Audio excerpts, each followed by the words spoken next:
जय जगन्नाथ मु कवि नीलपद्म दिलीप कुमार महंत तेबे बहु परे आज ये सबरी बहीटे किणी एवं तार विषय में आलोचना करने चाहूँगी जे ये सबरी विषयटी जे लिखिं प्रतिभा शतपथी सी से कहते जे जो पुराण वर्णित जो रामायण जो सबरी से सबरी जी कि मिठा जो निजे जंगल में समय रे जो अईठा फल ताकू रामचंद्र मर्यादा पुरुषोत्तम श्री रामचंद्र को खुई सारा सी मोक्ष प्राप्ति पाई किंतु ये जो सबरी विषय एठी लेखा ये सबरी प्रतीक धर्मी उपरे लिखित एवं एठारे से कहउचंती जे ये सबरी मोक्ष प्राप्ति पाई नहीं ये सबरी एठारे कौन करी अछि ना अमृत अन्वेषी मनीषर प्रतिभू भाव में प्रतिष्ठा देइचंती तेबे एठी से अमृत अन्वेषण करिछि जे जड़े मानववाद जड़े मनीष हिसाब से केमिति रहिबा कथा जड़े नारी किपरि रहिबा कथा कौन स्वप्न देखिबा कथा से स्मृति से स्वप्न को से लिखिचंती तेबे जदि आमे देखिबा ए सबरी सबरी पुस्तक रे से विन्यास क्रम रे लिखिचंती प्रथम रे व्यतीत काल तापरे निमीलन तापरे मंत्र सिद्धा तापरे पृथ्वी रूपा एवं गद्य भाग रे अमोक्ष तप भाग रे से लिखिचंती एवं जदि हम प्रथम कविता जहाँ कि एक नंबर कविता बोलिबा कहि परिबा आमे से कविता रे जो पंक्ति गुड़िक अच्छी से गुड़िक मु आपनको गायकी सुनै दउची से एठी नारीटीए कहूची प्रथम रे बा प्रथम एक नंबर लेखारे जे तुम सह घनिष्ठता नुआ नुहे केबे ठारू केते जन्म आगरू मु एक अभिन्न थिली साकेतरे चरु अन्नटी रे तुमे संभविबा पूर्वरु मुथिली जदि आमे जदि गाइबा शैली रे जदि आमे पढिबा तुम सह घनिष्ठता नुआ नुहे केबे ठारू केते जन्म आगरू मु एक अभिन्न थिली साकेतरे चरु अन्नटी रे तुमे संभविबा पूर्वरु मुथिली पृथ्वी गो माता हेला अधमुख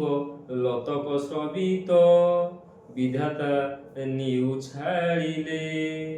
तुमे जेबे क्षीरावधि शयनु आखि टेकी अनाइल सेते बळे मुझे संभविली तुम नेत्र पाखुडारू साकार करुणा पृथ्वी पर वृष्टि हेई गली जन प्राणींकर क्षुधा जर्जर जर्ज जन प्राणींकर क्षुधा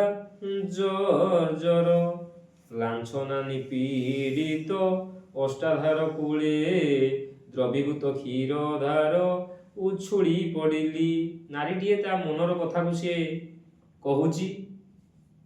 जे तुमे पुणी मो सत्ता को तोड़ी नेई जाकी धरिल तुमर अंतरिक्ष समहृदय रे स्तब्ध मु श्रवण डेरी शुणुथिली हृदस्पंदन तुम बाजुथिला मो छाती भितरे पुणी चराचर ब्रह्मांड जाकरे ये की आलिंगन किबा ये निस्तब्ध मृत्यु मो सत्ताकू कबलित कला जानुथिली टिके परे थंडा बतासरे छाड़ी चली जीव तुमे एकुटिया थुरु थुरु अस्तित्व कुमर से पुणी कहउचंती निज लेखा से नारीटीए पुणी कहूची ता अंतरर कहबू से बखाणुची जे मु पुणी कर्म आदरी घुसुरीबी ओ प्रेम अज्ञता जेते अंगे निभेइबी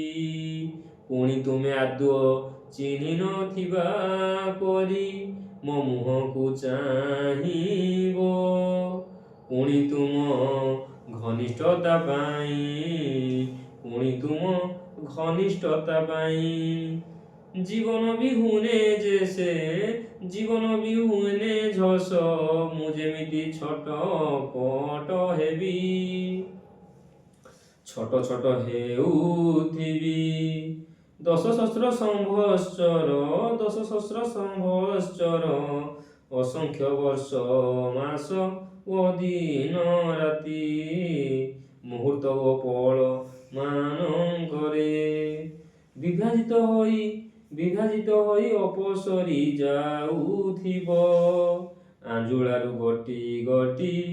ବାଲିକଣା ଖସୁଥିବ। ମୋ ଦେହ ମୋ ଚେତନାରେ ଅସରନ୍ତି ସମୟକୁ ଭଗୁଥିବି। ବିଚ୍ଛେଦର ଅଲଗା ହେବାର ସେଇ ଦୀର୍ଘତର କଠିନ ସମୟ।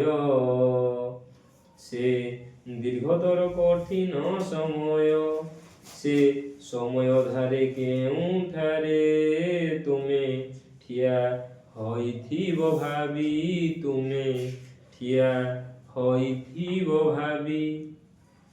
ଲିଭି ଲିଭି ଆସୁଥିବା ବିଶ୍ୱାସକୁ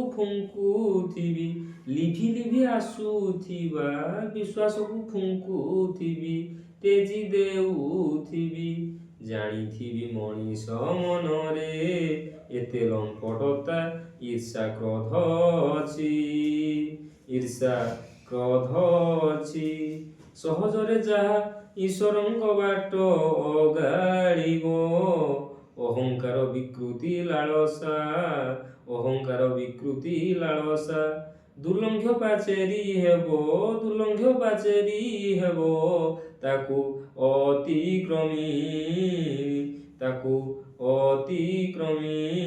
ତୁମେ ଆସିଲା ବେଳକୁ ମୋ ଭଳି ପାମରୀ କେହି ସତେ କ'ଣ ଏ ପୃଥିବୀରେ ଥିବ। ତେବେ ଏଠି ଯେତେବେଳେ ଗୋଟେ ନାରୀଟିଏ ଭଗବାନଙ୍କ ପାଖକୁ ଯାଉଛି, ତେବେ ସେଇ ସମୟରେ କ'ଣ ହଉଛି ନା ସେ ଭଗବାନଙ୍କୁ ପାଇବା ପାଇଁ ସେଇ ଶେଷ ସମୟରେ ଯେ କିପରି ଭାବରେ ପାଇପାରିବ ଭଗବାନଙ୍କୁ, ତ ସେଥିପାଇଁ ସେଇ ଶେଷ ସମୟରେ ସେ ତାର ଅହଙ୍କାର ବିକୃତି ଯାହାକି ବାଧକ ସାଜୁଛି ବୋଲି ସେ କହୁଛି। ଏବଂ ସେ ଅମୃତ, ଏଠି ନାରୀଟିଏ ପିଙ୍ଗଳାର ଅଭିଶାରରେ ଯେମିତି ଅମୃତ କନ୍ୟା ହେଇ ମଧ୍ୟ ସେ କିପରି ଭାବରେ ପାପ ପଙ୍କିଳ ହେଇସାରିଛି ତାହା କହିଛି, ଠିକ୍ ଏଠି ମଧ୍ୟ ଏଠି ପ୍ରତିଭା ଶତପଥୀ କହିବା ପାଇଁ ଚାହୁଁଛନ୍ତି ଯେ ଏଠି ବି ସେଇ ନାରୀଟିଏ ଭଗବତ ସତ୍ତା ବା ଭଗବାନଙ୍କ ଆଡ଼କୁ ଚାହୁଁଛି ଏବଂ କିଛି ସ୍ୱପ୍ନ ଦେଖିଛି। କିନ୍ତୁ ସେ ଈଶ୍ୱରୀୟ ସ୍ୱପ୍ନକୁ ପାଇବା ପାଇଁ ହେଲେ ଜୀବନରେ ଅହଙ୍କାର ବିକୃତି ଲାଳସାକୁ ପାର କରିବା ପାଇଁ ହେବ, ସେଇ କଥା ସେ କହିଛନ୍ତି। ଏବଂ ଗୋଟେ ମାନବର ବା ଗୋଟେ ମଣିଷ ଏଇ ମର୍ତ୍ତ୍ୟମଣ୍ଡଳରେ କିପରି ଭାବରେ ଅମୃତ ଅର୍ଥାତ୍ ଭଲ କାମ କରି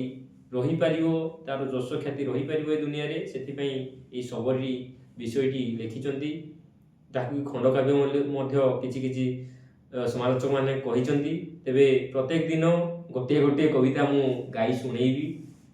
ନିହାତି ଭାବରେ ଆପଣଙ୍କୁ ଭଲ ଲାଗିବ ବୋଲି ମୋର ଆଶା ଏବଂ ବିଶ୍ୱାସ ରହିଲି। ଜୟ ଜଗନ୍ନାଥ।